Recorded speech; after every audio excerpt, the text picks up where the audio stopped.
你对未来感到绝望吗？是不是已经开始躺平了呢？中国躺平族到底发生了什么事？大家好，我们是骑士说书人。在影片开始之前，记得帮我订阅频道，并且开启小铃铛。叮铃！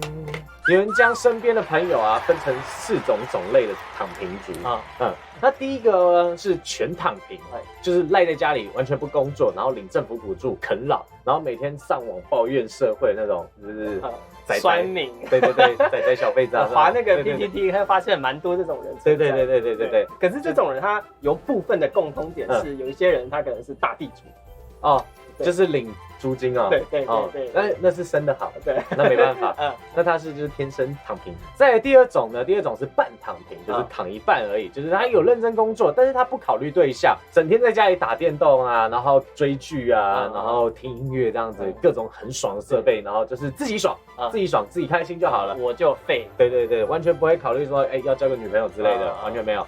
那第三种呢，伪躺平，就是他很认真的投资赚钱，然后有足够的能力买车买房但感情观比较自由一点点，没有长期固定的对象，然后就是比较崇拜就那种不婚不生，就是不婚主义者，黄金单身汉对，了解。这个我觉得算成功人士吧，你躺屁躺对，就是他就是没有想要有后代，有那些婚姻，他就是自己过得爽这样子，他就觉得那是一个枷锁。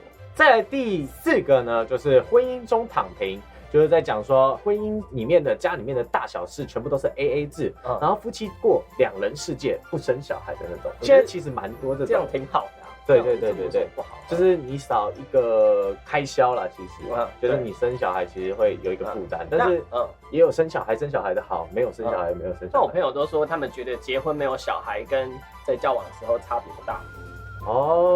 因为现在交往大家都很习惯同居嘛，那结婚跟交往阶段最大的差异可能就是同居了。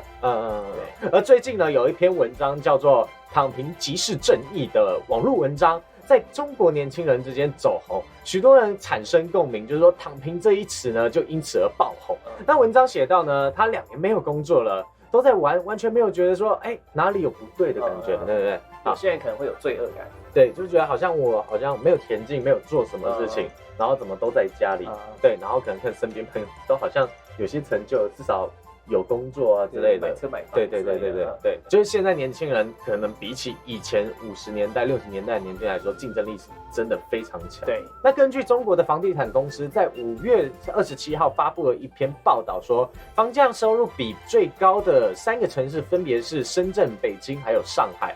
而在深圳居住的普通家庭呢，需要不吃不喝27年才能买一套房子，跟台北差不多了。对，但是其实仔细想想，好像也还好，因为就是你吃一半喝一半，你好像50几年也60年吧。对，也可以买一栋的感觉。所以我要90岁才能开始享受人生。但是其实中国跟台湾的方式不太一样，就是中国他们比较像是跟政府租房子，你70年后要还给他。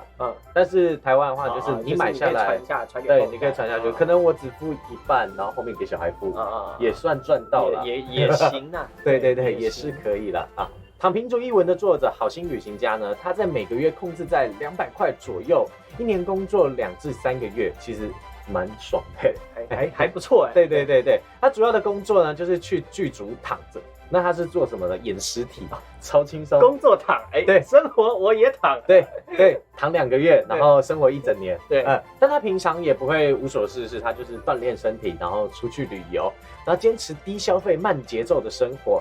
而这种生活哲学呢，被称为就是躺平主义。那躺平主义呢，就在网络上迅速的蔓延起来，并且受到年轻人的推崇。他们强调呢，不买房、不买车、不生子、不消费。只维持最低的生活标准状态，慢慢越来越多人觉得说，我为什么要在工作上付出那么多时间成本还有生命？结果呢，只换来跟原来一样差不多的体验，然后或甚至更糟的生活品质。买一个房，然后我的钱就变更少，对，然后我还是要吃泡面，一天住在公司的时间比住在家里的时间还要多，对，那我干嘛不赚少一点，然后生活多一点？我还是吃泡面，对，有道理，对，没有错。而因此呢，一名中国的金融学者说，躺平主义背后代表的是一连串的社会问题，消费的价格呢日益增加，让年轻人很难成功。那现在年轻人就会这样想，就会觉得说，不想结婚生小孩了，哪敢结婚生小孩？他们那么努力的认真工作，就是一样也是阶级固化。就是他还是不会变，我还是一样是员工，再怎么努力的搞也一样，就是996的生活。996就是指说9点上班，9点下班，然后每个礼拜工作6天这样子。这样好像对12小时，蛮惨的，非常惨，非常累。在中国他们其实是习以为常，就是正常就是应该要工作12个小时。韭菜就是乖乖的当好你韭菜的工作。对，超累，超累。其实，在台湾其实还好，就台湾就是8小时，就是然后你就可以下班。然后台湾可能会这样超时的，你觉得就工程师啦。可是工程师他的收入跟工作时间，我觉得是成正比的，所以我就觉得，而且也要看公司，因为公司会有那些加班费。对。那有些是责任制的就不会有了。对，要看公司。然而呢，这股躺平主义的旋风呢，很快就成为政治官媒抨击的对象。他们认为呢，躺平非常可耻，哪里来的正义？开始呼应年轻人要奋斗。谁屌你啊？通通躺起来！对，谁屌你啊？因为那个就是一个画大饼，然后你讲一个空话，可是你没有给我们一个方法。对，吃大便的都是我们，在爽的都是你。就是漂亮的话，你一直讲没有用，真的，就是你还是要有一个解决方法。对。那所以呢，很多金融学者就认为说，官方他们如此的大做文章，就是因为躺平族会对于社会经济发展造成很多不利的影响。因为消费者他们是拉动经济最主要的一个环节，但是年轻人如果没有钱消费，他们势必就拉不起这个经济。对。那对于政府而言呢，他们就会觉得说，躺平族就意味着就是说，韭菜比较难割，镰刀无法下手。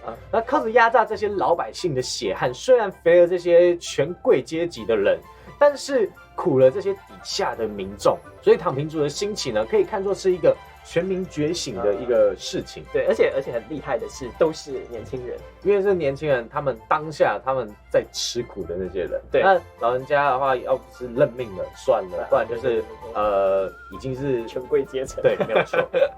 所以中国网民呢开始提倡这个躺平主义呢，意思是说认清事实，不要奋斗，拒绝被割韭菜。拒绝被资本和国家的双重暴力攻击，这样子。对，很强，我觉得很强啊，可以。对，很认真看这件事情。再来讲到内卷，这是在讲说当下中国90年或甚至00年后的人们常常挂在嘴边的一个词，意思就是在讲过度竞争的一个意思。那一般是在形容说某个领域发生过度的竞争，就是像可能考学校一样，1000个、10000个只录取10个、50个名额这样子。导致人们呢进入就是互相消耗的一个状态，就带来一种挫折感，就是跟那个韩国这样很像。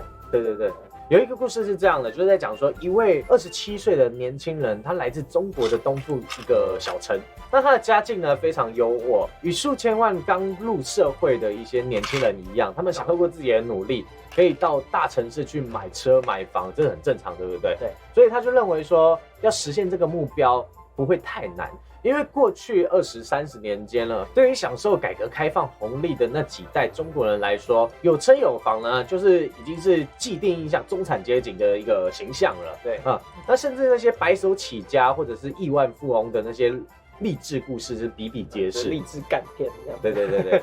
但是在那个时候，真的是经济起飞的时候，是真的蛮多白手起家的人，就是因为这样子，然后翻转有点像是从马斯克然后变马云这种感觉。对，他认为他自己可以像那些社群媒体上面常看到的那些其他创业家的故事一样，可以快速的过上想要的生活。对，但是在人生退休了，对，然后能够财富自由。而在2018年底从大学毕业，他就和他朋友在上海的一座大学开了一家串烧的食品店，他们两个人共同投入了65万人民币左右。其实还蛮多的，这个成本就是大概台币300多，就是台湾开一家店也差不多这个钱。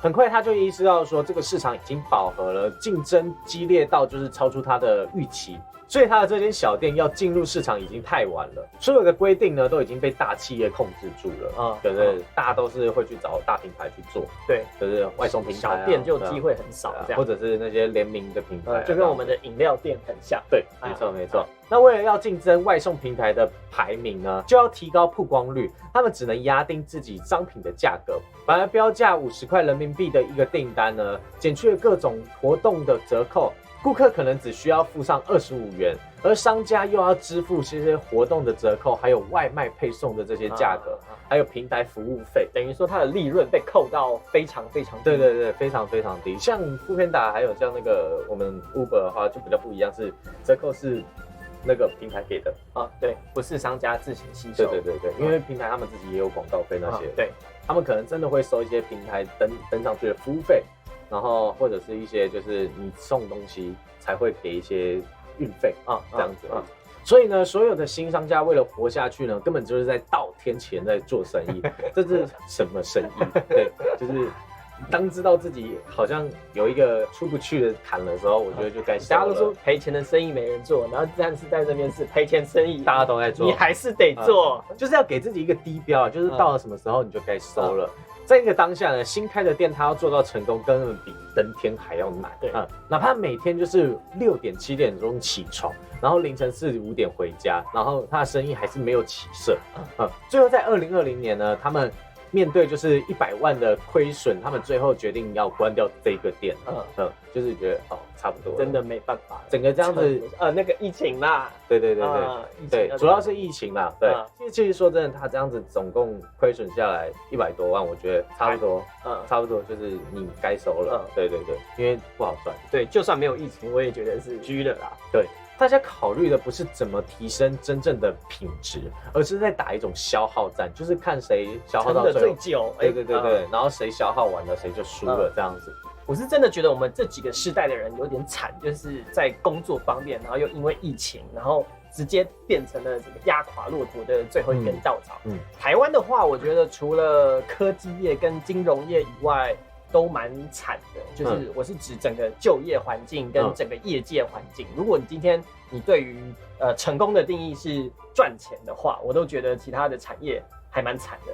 对，因为疫情的关系啊，主要，对。但是如果是其他行业的话，就是科技业的话，他们就在家工作，其实还好。对，然后像外送平台，他们其实也蛮赚的现在。那各位观众，你们是不是已经躺平了呢？在下面留言告诉我们。那我们下部影片见，拜拜，拜拜。